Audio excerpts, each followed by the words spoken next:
Hello everyone, I hope you're having a good week. This is going to be my second update for the 3D print research, going from ArchiCAD to a 3D printer. So to begin, we have completed a print. This is the same file we worked on last time in the last video, and we printed it in 4 parts plus the roofs, so 5 different prints instead of what the video showed was in 2 parts. So I'll just go into detail on why and how I did that. So here we are with that file from the last video. And if I go on and I turn on the 3D cutaways, you'll see that there's a bunch of cutaways here. And how I split this model was I started at the very end and I would drag a cutaway to they're not equally separated, but to a point where the model could be cut, so not directly through a window or directly through a door, sort of the ideal spot. And then I would place that cutaway and save that component as an STL file. And then I would bring this end of the cutaway to here and drag a new one from there to there. And so the goal here is that you leave a cutaway, cutting plane for them in your model. So if you need to go back and re-export a certain part, you can do that.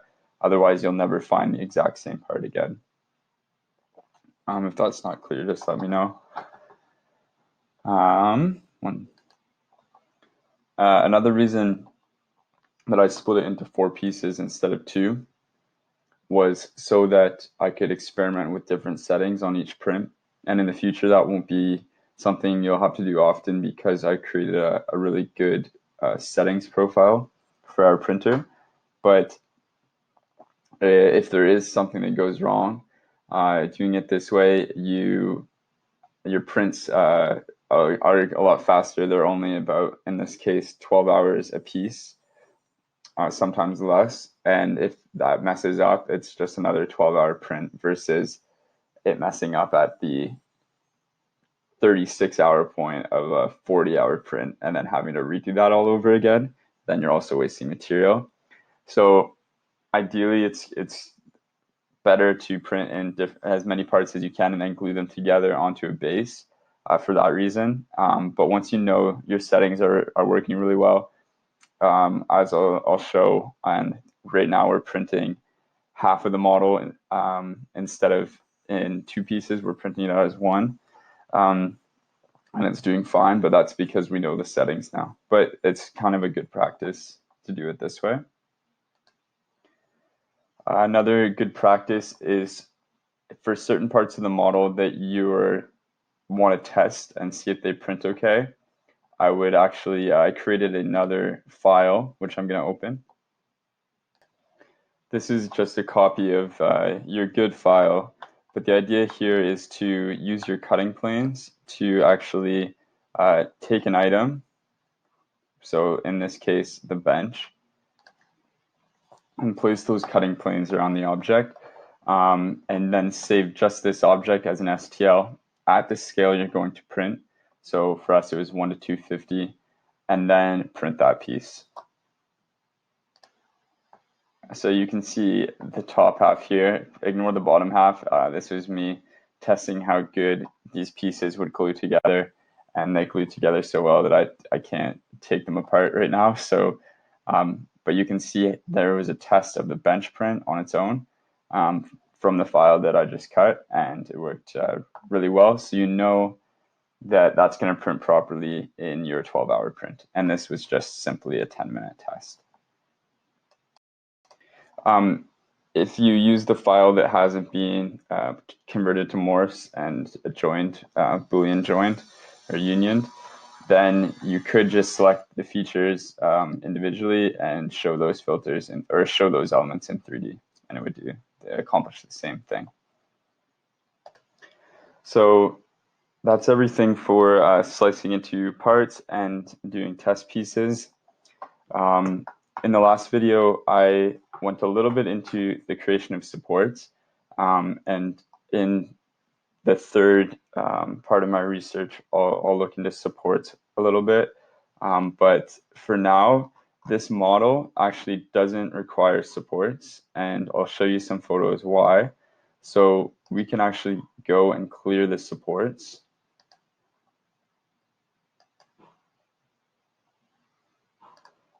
Just quickly, if I'll go over this in more detail in the future, but if you do want to add supports to your model, using PVA or BVOH, which are the soluble materials that look like this, they stick best to the print bed itself because that's what's heated, and they don't stick great to PLA because it's been cooled down. So if you can avoid creating supports on PLA to another piece, that's ideal, especially if the surface is not completely flat. But I'm going to go over this in more detail. In general, just try to avoid supports anywhere on top of your model. Only add supports from the print bed to a component. I'd say that's what I found so far. It totally can work, but just there's less headache this way. If you are going to add supports, let's say, for instance, we want to create a support between underneath this overhang, which we don't need to do, but just for an example, you would click support, and then I wouldn't click create auto supports. I think the best idea is to create your own. And 5 millimeters is super small, and I'm finding that if you print very small supports, it sometimes creates an error, especially when you're printing on top of PLA. So I'm finding that anywhere from 6 to 10 millimeters is the smallest you should go. And then you can keep these selected. You could then create auto supports, and just for that are touching the platform, but we're not going to do that. We're just going to click add, and it's going to give you like a shape like this that's 10 millimeters by 10 millimeters. Then you would line it up underneath your object like that. And then if you look here from the side, that has been placed as a support, and when it gets sliced, this will be printed in the other material. You can also go and click this edit button, click it, and change its height if it's not quite touching the bottom of the object you're trying to print. You can also change its base because maybe it didn't lay it down correctly, and you can add and put these beside each other as much as you want. Sometimes it won't let you if it's going to the ceiling, but you can place them like this. And then you would go in, for instance, if you wanted this to be the same height, you would go in and then change this value to whatever you'd like. But I'm going to go into that in the future after some more testing.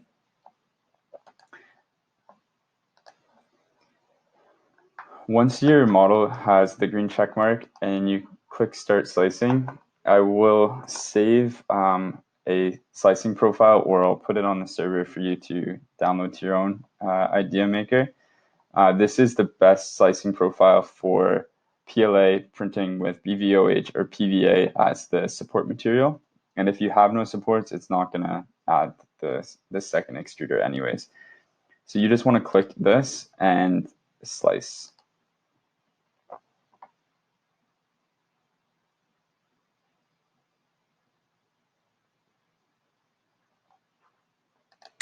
Just quickly, because I forgot, the left extruder in this case is PLA, and the right extruder, we don't have supports in this model, but it would be set to this Race 3D PVA.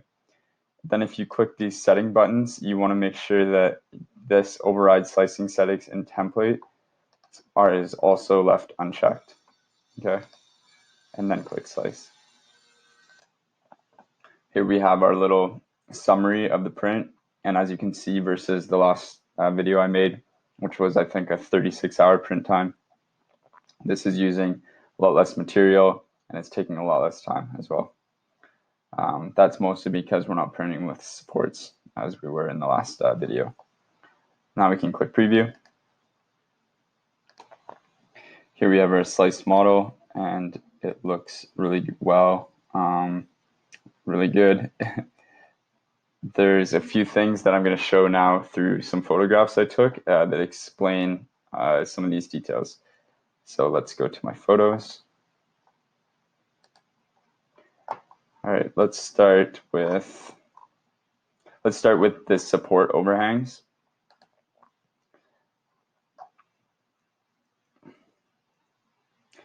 This is a little calibration tool that I'll keep at the office, but this tool has numbers written on this curved piece. These numbers represent the degree of overhang, and these were printed using the settings that I've created for you. You can see that at a certain overhang with no support, we're getting a lot of drooping. So this is a good reference to use for if in your model there's any pieces that have an overhang like this, so approaching 90 degrees, then you definitely need to think about supports, or you need to think about printing that as something separate. So roofs would be technically, well, sometimes if they're flat, a 90-degree overhang. But that being said, for certain pieces of the model that have an overhang that's 90 degrees but aren't super long, they're not going super far without any support. So this, from this here to here,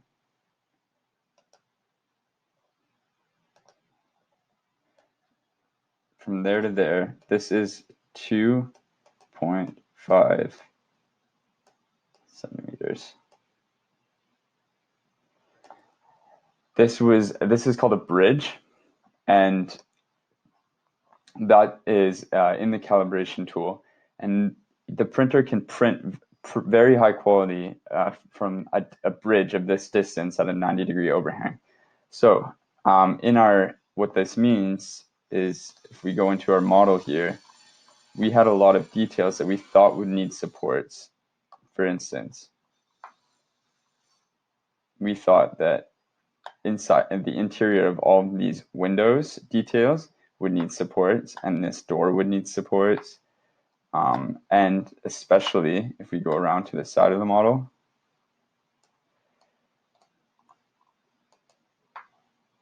that these fence boards would need supports in between. However, I did some testing, and because of the calibration tool, that helps you better understand. We can see that all of these details, excluding this roof, which is printed separately, these fence boards, which are much longer than 2.5 centimeters actually. In real life, that's about 5 centimeters. And they have you can see a little bit of deviations. It's not perfect, but it's so hard to tell in real life. This photo is so zoomed in. These print fine without supports. This prints fine without supports. So you do not have to add supports if it's showing, if it's overhanging that little. For reference, if we go in, you can see in this model, it's about 1, 2, 3, 4, 5 shell layers thick. So that's just something, as you're printing, you'll better understand with the more experience you get. But yeah, we do not need supports for this model. This photo is a little bit overexposed, but if we zoom in, you can see that these two pieces look very, very nice. This one, you're seeing some holes, and you can see through it and see the infill honeycomb pattern. And here you can kind of see the infill honeycomb pattern as well. That's because of a few different settings I played with. And the two that I think for architectural models you need to be most aware of are surface layers of surface finish, and infill density, and perhaps infill pattern. So if we go into our slicing software and we click a profile, for instance, edit, and if you make any changes to this profile for your own prints, you can just always save it as a new save those settings as something new, so that you don't change these ones, which have been pretty refined already. But if you go into here and you look at solid fill, you can see that infill, sorry. You can see that the infill density is set to 15%. In this print here, the infill density was set to 20%, 20% as well, 30% here. And the more infill you add, the stronger the structure is going to be. It's going to be more dense. So 100% infill would be a solid piece of plastic. But it's going to take a lot more material to print, and it's going to take a lot more time to print. So moving down the percentage of your infill speeds up the print a lot. The other thing is surface layers, which I'll show you in a second. Under the solid fill tab, we have top and down solid parts, this little section here. Bottom solid fill layers, we'll set that to 2, and then I'm going to show you what happens when we choose top solid fill layers as 2. And I'm going to save and slice this. You can see changing that from 5 or 4 to 2 saved us about an hour and a half of time, which isn't a lot, to be honest, but we can preview this. So the solid part is pretty much everything, but see this solid fill, which is the orange, that's a layer, an entire layer where the printer has to move back and forth. So it takes a lot of time, but that's also creates a really smooth finish. So you can see we had 2 bottom layers, then it would print, and then here, if I'm dragging this, it's hard to do, I have to do it quite slowly. You can see that there's, in some cases, 5 of those top solid fills, or sorry, there's only 2 of those top solid fill layers. So ready? Infill, 1, 2, right here. Okay, the problem with that is you can see it's so thin that you can see through the model. So you can see that significantly here, which is 2 solid fill layers on the top surface, and here, which is 3, and the yes, 3 or 4. But here we're getting a lot of holes in the model. Let's see if I have another angle.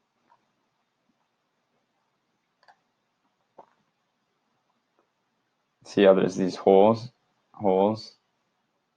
Here we're looking through still. This is an issue just because this looks awful. This isn't as bad, but you can still see through. So this would be fixed by adding more solid fill layers on the top. And in that profile that I've created, I've set it so that the top layer has 5. Whenever you make a change, save it as a new file, and then just click slice. In the last video, I also talked about non-manifold edges, and it's a hard concept to understand, but essentially you don't want to model anything that looks like this.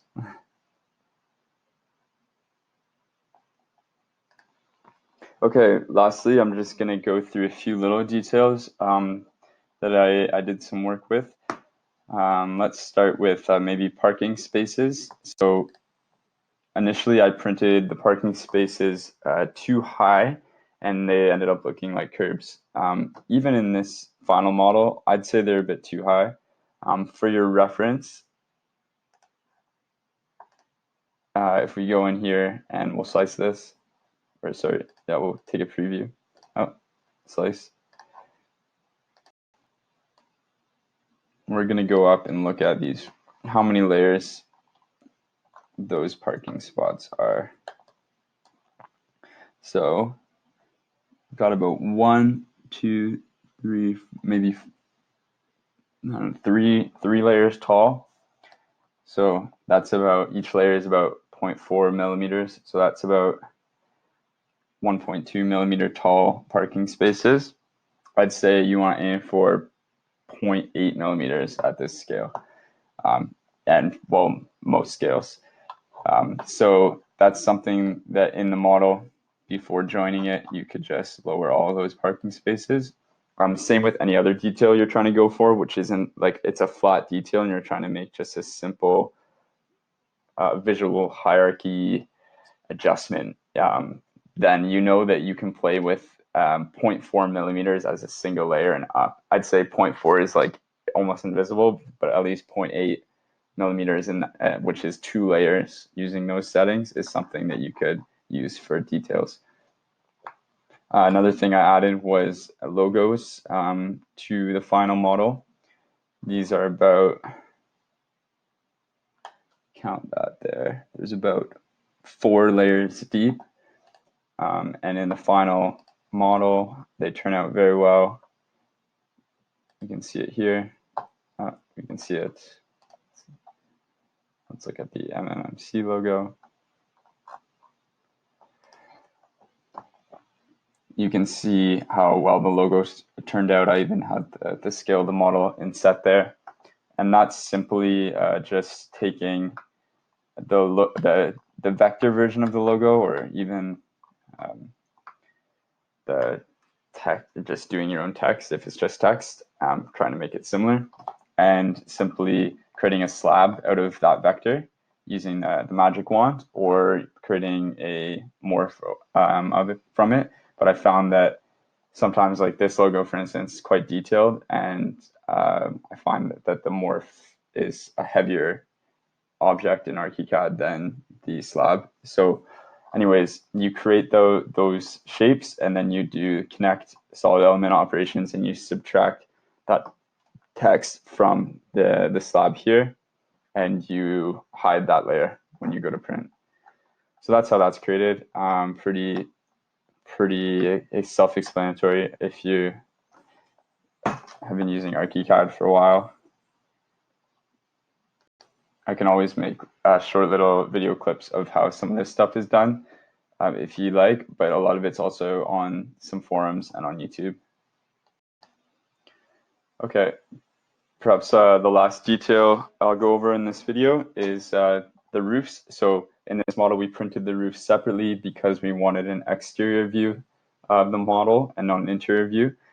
So instead of printing all that support material or even as a solid object through the center, we printed those roofs separately using, here's was another test print, by the way, but using a little ridge that we modeled using the wall tool inside of the actual walls. And that would be where the roofs sit, and the roofs were a certain thickness that when they were placed in there, there'd be a little, they'd be inset as well to create that parapet effect. So there's print super accurately. The tolerance is insane. So in the end, these will fit without sanding or anything into your final model. And here's a short video that works.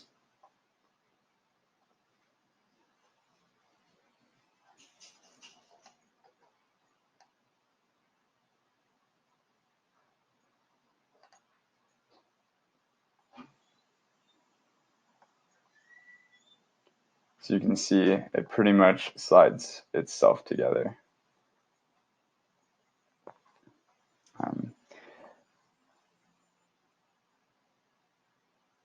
There we go.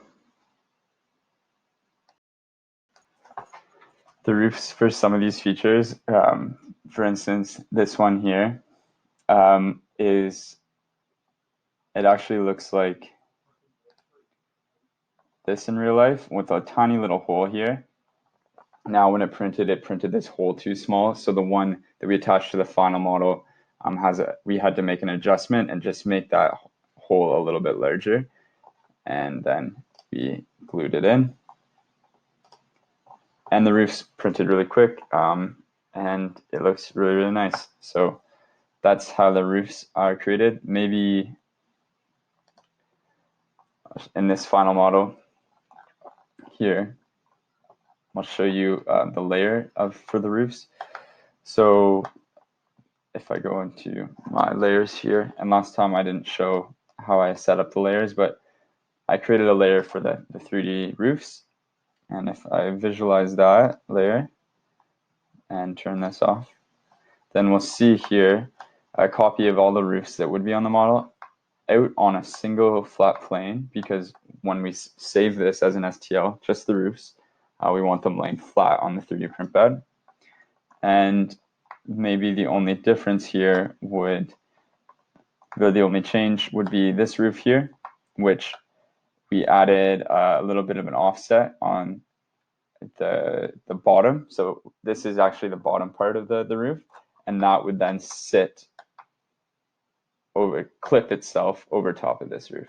So that was a nice addition that worked really well. That's it there, sitting on top of the final model.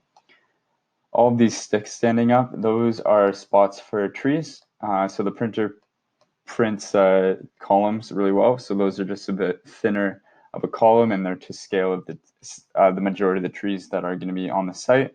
Obviously, it's just simplified in terms of quantity of trees. Okay, so that's everything for this update. Sorry that it was really long, but it covers most of the new changes since the last video, with the exception of the supports, details going into the supports. The last thing I'm going to show is how we send this to the printer. So there is a cloud service that I suggest we start using, and you can download it as an app on your phone. It's called Raise Cloud on the App Store or the Google Play Store, whatever Android uses. You just can use the little selector here to pick how you want to send it to the printer. So this sends it to the cloud service, and you'll have to create an account. We've created a team for MMC, and all the files can be stored and managed on that server there, which I'm going to show in a moment. You can also just click upload to printer. So if you're on the same Wi-Fi network as the printer, so at the office you likely would, then you can just upload it directly to the printer, and it will be saved on its storage. So I think there's like 4 gigs on the printer itself, and you can access the file that way. And you can also just export it to a USB and plug the USB into the printer and go use that type of sending it to the printer. So let's go with these are pretty self-explanatory.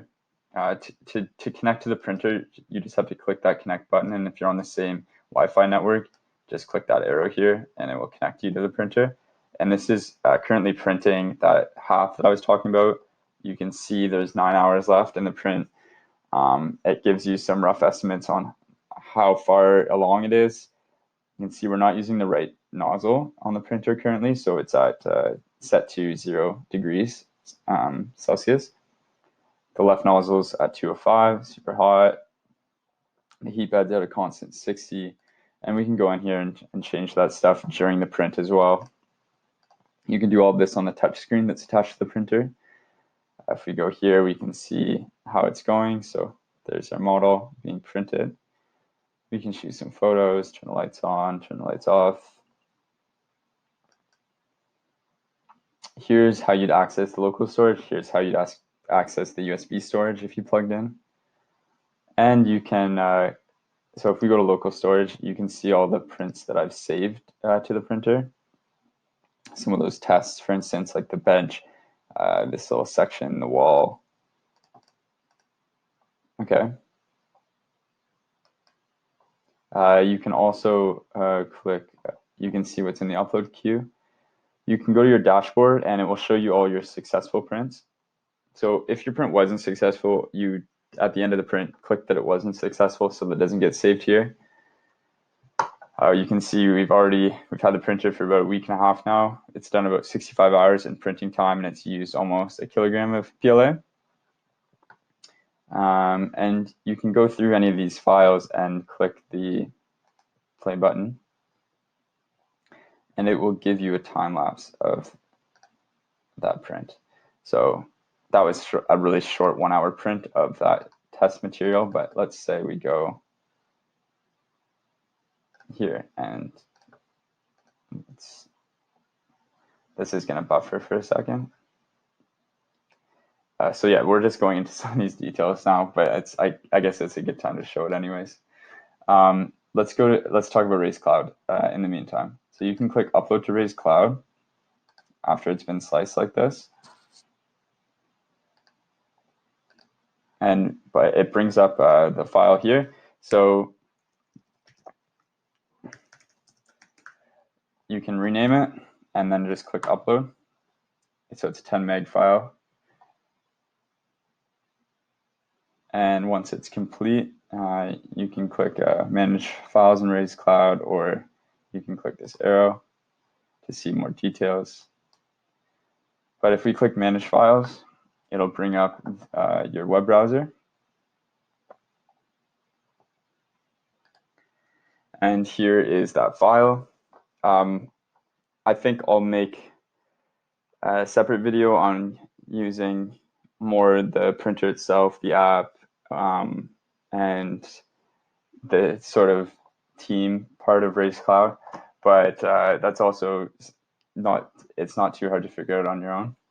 So you can then, in this viewer, click it, and you can look at some of the details about the file, and anyone who's logged into the team then has access to this file and can look at the details. And then you can click print, and it will send your file to the printer to be printed. And as long as there's nothing else being printed on the printer, it will start printing right away. Otherwise, it will be added to the queue. Okay, so I'm currently having issues showing the time lapse on here, so I'm going to save that for the last update. But I'll also share a video of the time lapse of the Acclaim print with everyone that I'm shooting with a really nice camera right now. So that'll be really neat to see. Basically, the printer is set up to record time lapses on every successful print, and you can access those and export them as an MP4 file. You can adjust how often the photo is taken, how many frames you want to take, and what the interval is. So yeah, that's everything for this video. I'm sorry it was long, but I think it's the best way to share all of this with everyone when we can't be in the office right now. So yeah, just let me know if you have any questions, and hopefully we can start doing some more prints soon.